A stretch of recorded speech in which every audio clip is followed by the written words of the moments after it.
I want to ask you something.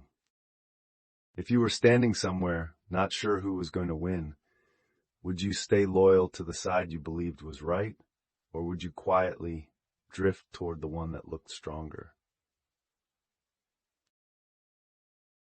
Before you answer, I want you to sit with something first.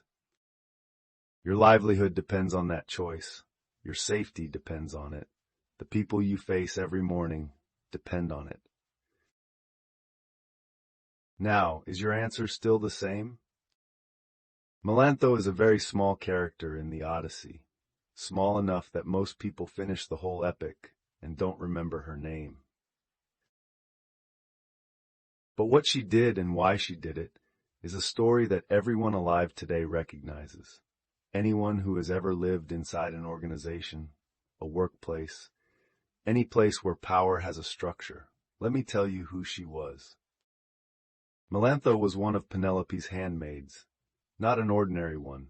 She grew up inside this palace. Penelope raised her personally, gave her food, clothing, education, treated her like one of her own.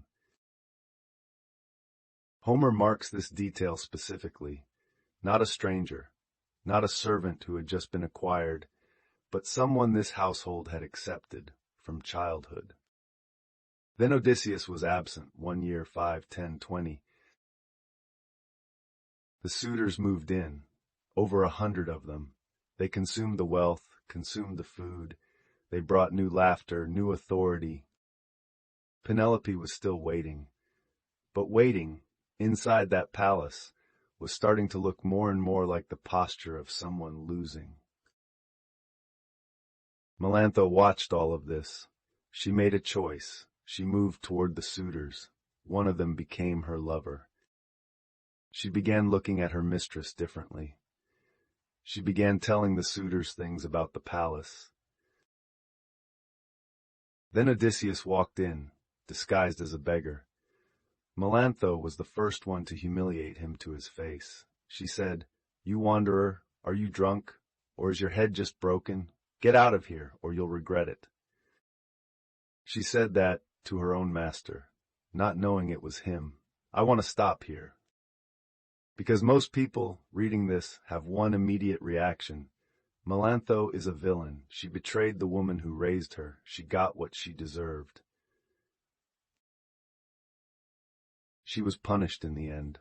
After Odysseus returned, she and the other handmaids who had sided with the suitors were executed. But before the verdict, I want to ask a different question. Why did she end up there? Melantho was not a powerful person. She was a handmaid. In that world, her entire fate depended on one thing, the position of the woman she served. Penelope, a mistress waiting to be waited on. 20 years now with no husband returning, the suitors growing harder every day. The food in the palace, consumed by the suitors. The laughter in the palace, made by the suitors. The air inside that palace every single day saying one thing, this place is about to change hands. Melantho lived inside that air every day. She wasn't blind, she saw it clearly. What she saw clearly was if Odysseus really wasn't coming back, if Penelope really couldn't hold on, where would she be? No one would protect her. She would need to find, on her own, the next position that let her survive. Where was that position? Maybe with the suitors. Let me say something here. Before we discuss Melantho's betrayal, we need to ask first, did she have another choice? Some would say, of course she did. She could have been loyal. She could have stayed on Penelope's side. But what does loyalty cost there?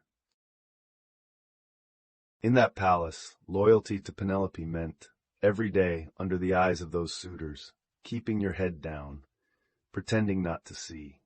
It meant, if Penelope lost, she would be among the first to be treated however the new masters decided. That's not a choice made from a safe position. That's a choice made from the edge of a cliff. Psychology calls this survival attachment. When a person lives for a long time in an unsafe environment, the brain starts doing one thing: identify who is most powerful, then find a way to get close to that person. This isn't a moral choice. This is the most primitive response of a living thing, in danger.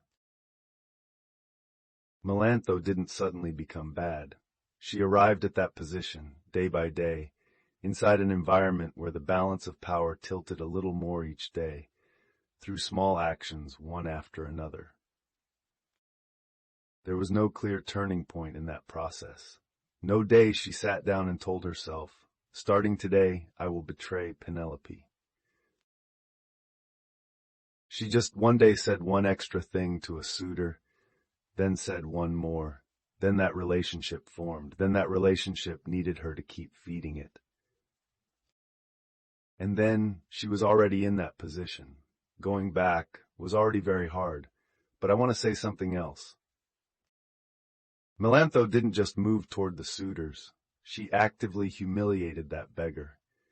The one she didn't know was Odysseus. That humiliation wasn't forced. It was her choosing publicly to stand with the suitors and make her voice heard. That is the real crossing. Not survival anymore, not I had no choice, but she chose to make herself more like them. Because getting close to power sometimes isn't enough. You also need to let that power see you are on its side. You need to declare yourself. You need to show through action, I am yours. That declaration is a line that's very hard to uncross, because once you cross it, you haven't just moved closer to that power. You've become part of it. At that point, even when Odysseus returns, even when everything flips, you are standing there unable to say, I'm innocent. Melantho stood there. She couldn't say it. This story happens every day now. An organization, a power, begins to tilt. Maybe leadership changes. Maybe a dominant person starts controlling the space. Then some people start moving, not loudly, quietly, standing a little closer to that person, saying a few words that echo what they say, staying silent when that person criticizes someone.